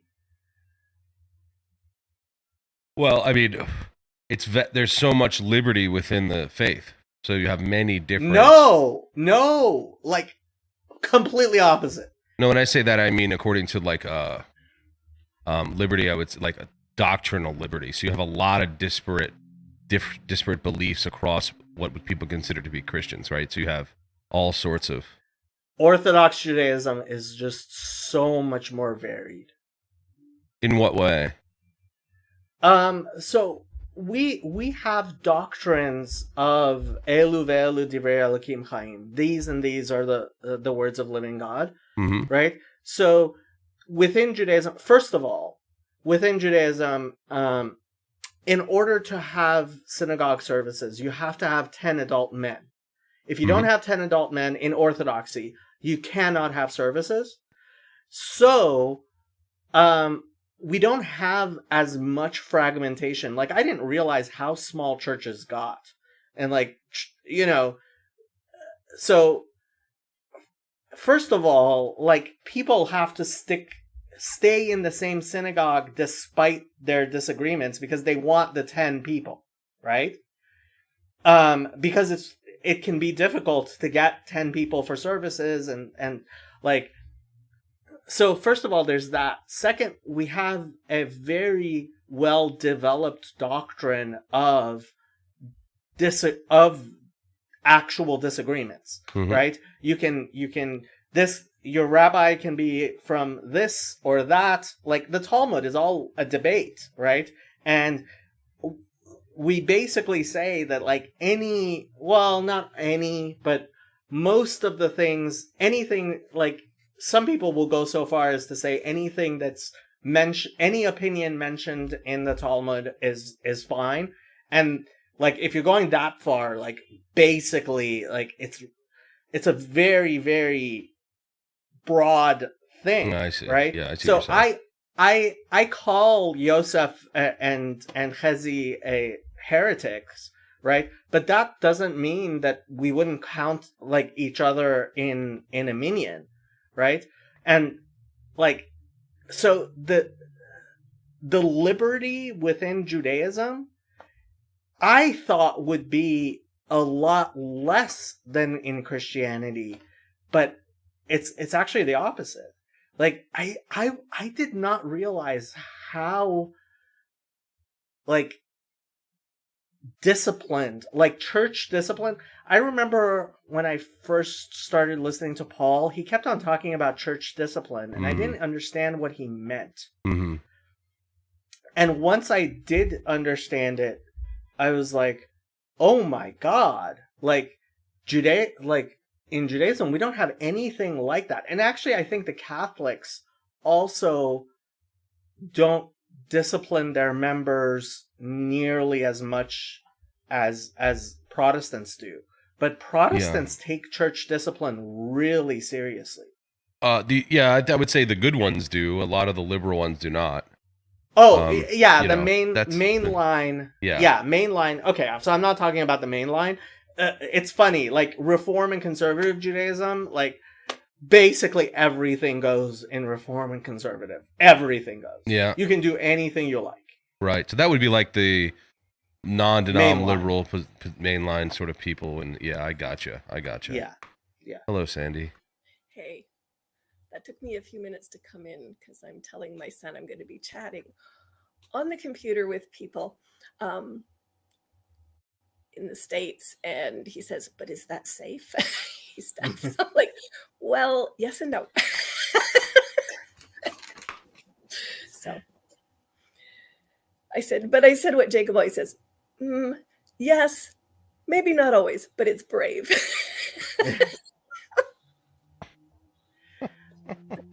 So what do you want to add, Sandy? Sorry. Bring my mind back to the when I first started coming in, you guys were talking about the Minyan. You were talking about something just before that piqued my interest. Sort of the disagreements and sort of that place where you've got a small group. So you tend to just, whether you get along or not get along, you get along. So I'm kind of curious. I think I probably missed a little bit of the discussion there. Sorry. In some of the discussions I have, and some of the things I'm listening to also over on where Paul said I joined on their CRC thing. A lot of churches, and you guys have talked about it, where you're talking about whether, you have women in ministry and this and that. I'm curious about the difference of usage in linguistically and historically in terminology between some of the terms currently used and ordained, in the sense when God ordains something. Because I've heard both, and initially that there was issue around it because, like the sense of God ordaining somebody to do something, it would be like, you were talking about your views on women as rabbis and stuff. There's a serious take on it, but I'm curious about some of the language around things and how that plays into that context. But I don't want to also interrupt your conversation that you were having about how people get along, because of needing to form your minyan, the bonding out of necessity. Yeah. So a minyan basically is a quorum. So the word, that's funny because I did not even consider that the word ordain is the same. And Christians use it for many different concepts. And frankly, for me, when it comes down to it, it's a lot of it is the fact that, there's a reason why I focus on Hebrew so much. Because if it's actually the language of the Bible, then that's like you can stick to, okay, this is the Bible, this is the language, and when we're trying to understand words, we look at the actual Bible and how it's used and go forward from there. And that's part of my problem with translation, right? So, like, the word ordained, as in a rabbi being ordained, the Hebrew for that is smicha, which is to bring close, and so that's the word that, so for example, in Deuteronomy it says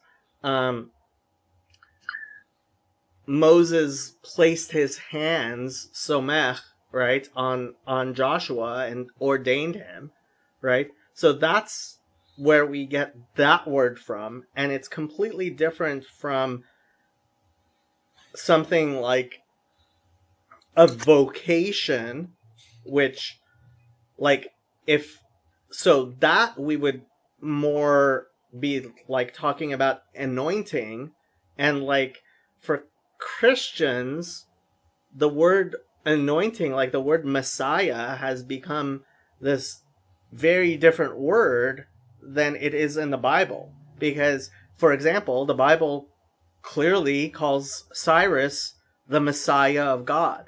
And like, you tell that to Christians and they're like, what you talking about, Willis? You know?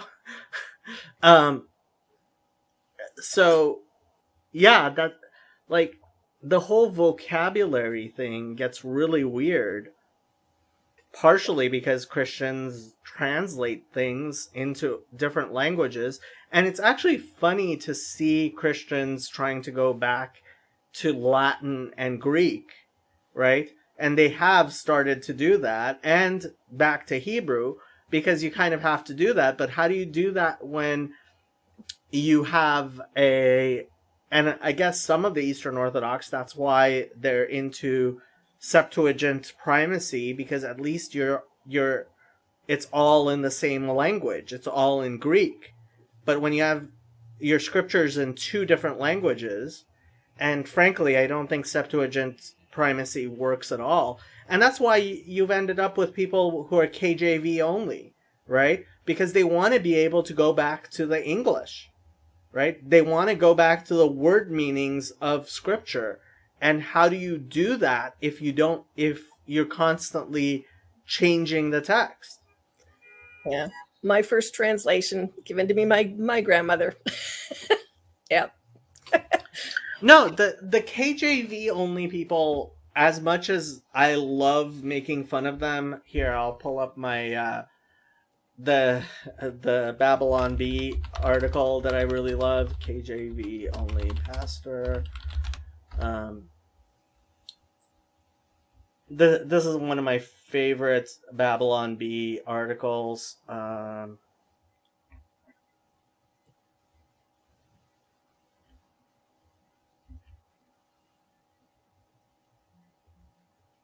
I had never heard of it until this just Oh, now. the Babylon Bee? Oh, Never you gotta. had- No, So just last few months.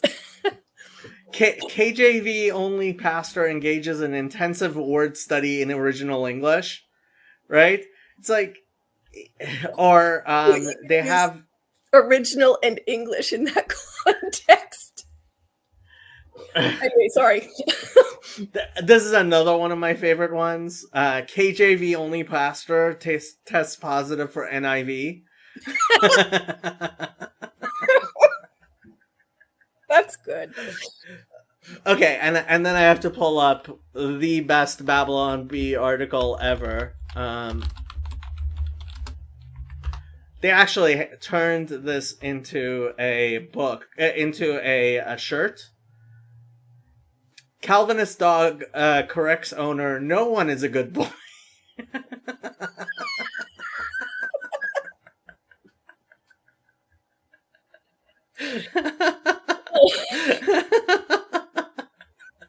No mints for you.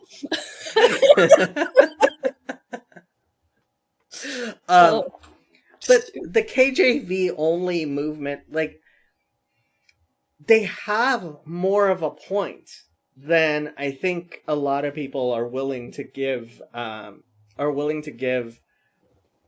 credit to them, because it's like if your text is changing, like, how do you if you have different translations, like if you're using a KJV and I'm using an NIV, how do we come to an accord about what a verse means when we don't even have the same language for that verse? Right? I was thinking that's the original way they were written. And right, and then so I keep on telling this story, and I'm sure I've told it to you before, but I'm going to subject you to it again. I just remember when I was like 14 or 15, I was taking a biology course, and the teacher gave us a diagram of a cell, and like the parts of a cell, and we were supposed to label the parts and say what what the function of each thing was, right?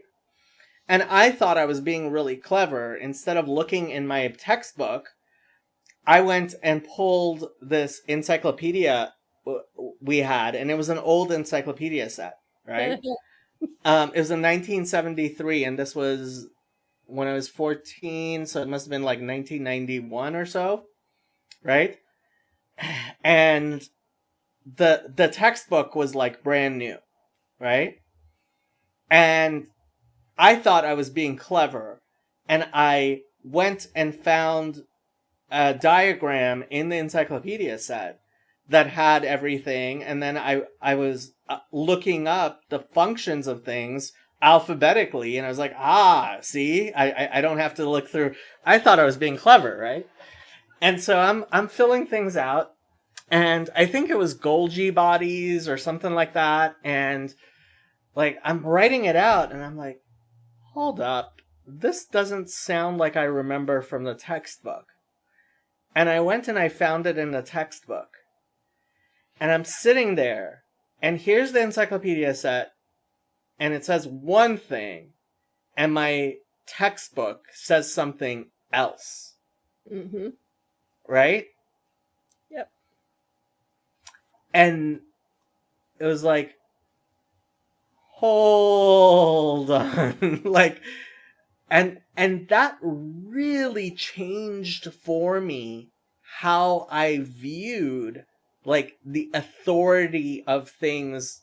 You know, just because it was written in my textbook no longer meant that I believed it was true and right and correct, right? And I think a lot of people have a similar experience when they're looking at their Bible and suddenly, like, hold on, this translation is telling me something very different than that translation. Mm-hmm. And they will, for sure. I inherited my when I don't know who I told. I was writing to somebody on one of the servers. My grandmother was she went to school to be a deacon in one of the churches back in Scotland, wherever she attended. And yeah, her dad burned the papers before she got home to receive them. But I inherited like her old concordances and a lot of her old study materials. Yeah. Not only are they really interesting in some of the difference of how they do things, but just in the few years from when I got those as an adult, and then we would go out and buy some new study materials, you can see so much difference in the same language that I am using now. In one language, the language changes. But I learned that already in school. I took all my Englishes and had to read Beowulf in actual Old English, which doesn't sound at all like English. I don't remember any of it now, but I'm like, well, if that's English, I don't know what I'm speaking. Yeah. But I love languages. That's one of the reasons I ask some odd or obnoxious questions on different points of language and linguistics and things, because to me there's a whole story. Like every word has a history and a story, and I like hearing the stories that they tell. Yeah. But and I mean, and there's different levels of meaning to a word. Like you go back to what I asked about the word ordain. I was going through to be a minister when I married my ex, right? And found myself suddenly in a CRC church that had completely opposite views on things than the one I'd grown up in. And doesn't mean I haven't led things. I just haven't led anything in an official capacity. It doesn't mean I haven't ever influenced anybody. And doesn't mean God didn't create me to do or be things. you know, because ordained can mean an official, the way the church uses it, like as in you go somewhere, you study for 7 years, you get your paperwork, you go and they test you on it, and then you get more papers. Well, Or it so can the simply thing be, is, this is how yeah, I mean, it's obvious, like, the idea that women don't lead or influence, like, that's just silly. That's just plain silly, right? The problem with the whole ordination thing, and I have to say, this is where I disagree with Jordan Peterson the most, is he says he thinks our society has a lack of masculinity and too much femininity. And I think it's the absolute opposite, because what we've done for the past 50 years is tell women that the way to be a successful and productive member of society is to be a man. And so for some reason, like, oh, well, becoming a pastor for a woman can do everything a man can do. And it's like, well, a man can't do everything a woman can do. I've heard all kinds of variations on that context, and I can't even do some of what women can do in my job.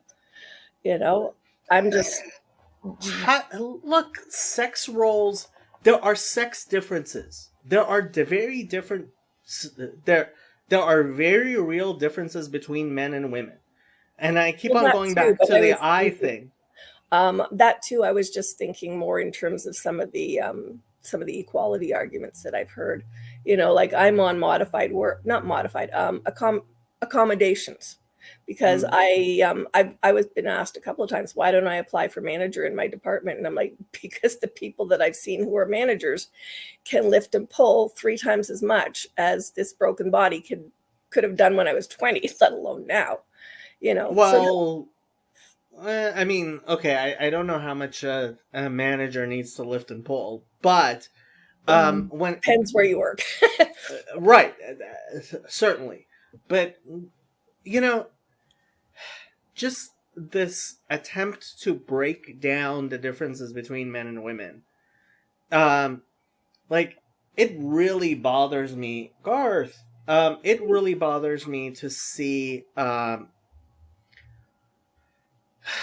like, I'm seeing so many boys being diagnosed with all kinds of things for being boys. It's like, yeah, guess what? Boys have more energy than girls.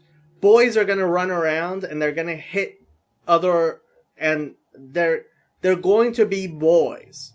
And if you're gonna medicalize that, you're just a horrible person. I'm really lucky that growing up on my street, we divvied up by age groups. So my best friends in both places I lived and in our context happened to be boys. So I'm, yeah, I was, and But you know, is that lucky, Sandy? yeah, because I had sons. God forbid.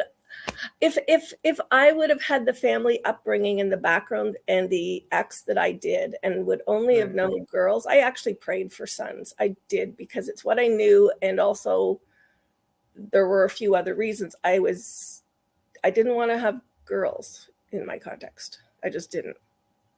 Sandy, you know, that's not, I mean, it's not healthy. I'm not saying it's healthy. I'm just saying it was practical. When it comes down to it, one of the things that bothers me the most is the science is absolutely clear that sex segregated schools, at least for teenagers, they just work so much better than co-ed schools. Yet we insist that boys and girls be at the same school.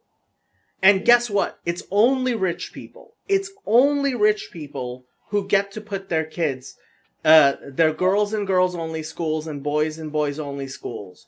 And it's all, and poor people have to, not only are the schools inferior already to begin with, but they have to be handicapped by this co-ed system that scientifically we know is inferior.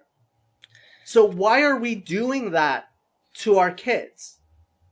I don't know. My dad went to my dad's parents.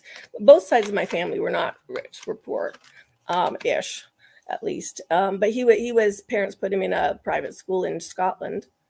Just, you know, kind of like the Christian schools do here. You kind of suck it up and you try to pay the, you know, the cost. You just don't have the money, you know, maybe. But and I know my parents took us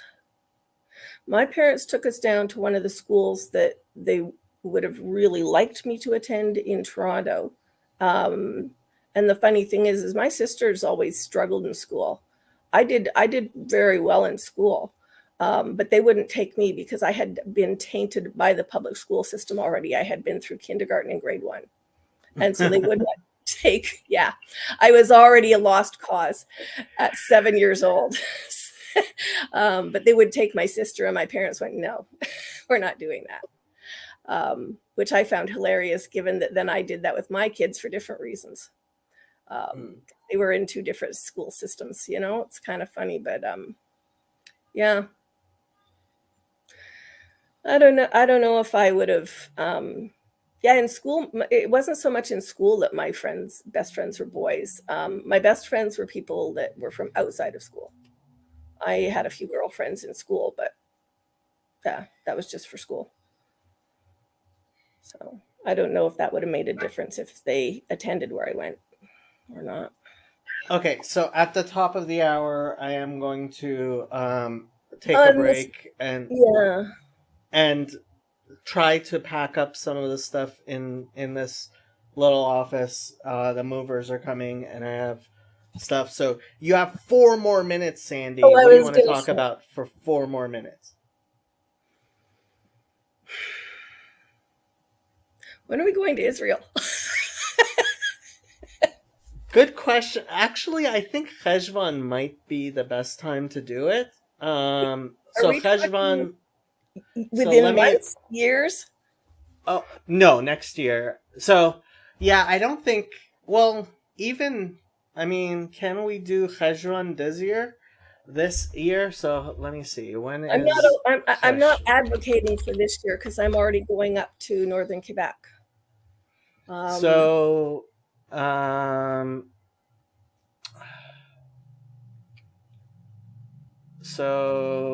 let's see. The earliest that would make sense would be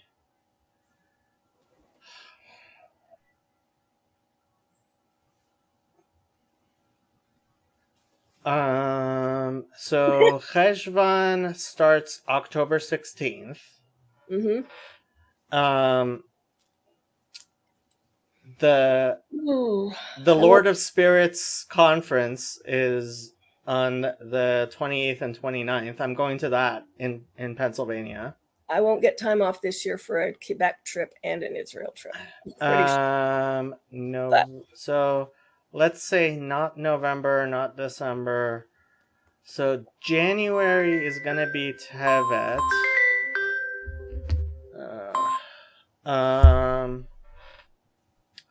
January is gonna be Tevet. February. So there's an extra Adar next year. Oh, cool.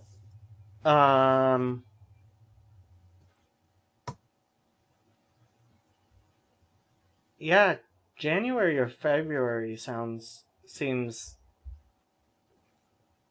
And I don't know what other people's work life are like, but in retail, that's an awesome time to get up time off. They don't want to have to give you hours.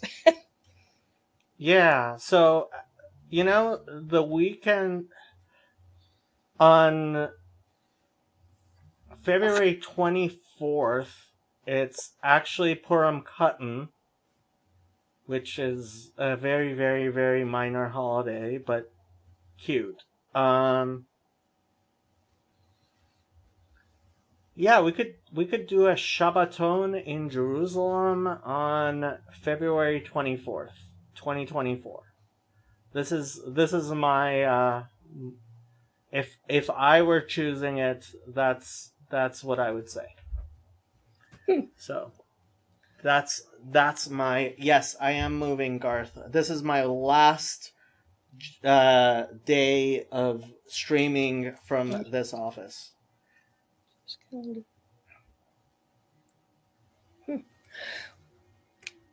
Well, thank you for the chat and for the language. And I'm, as always, may follow up emails or things in talks about more linguistics terms in Hebrew.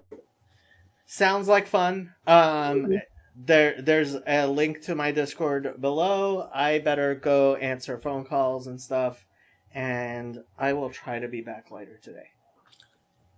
Right. Have a great afternoon. Good luck with the move.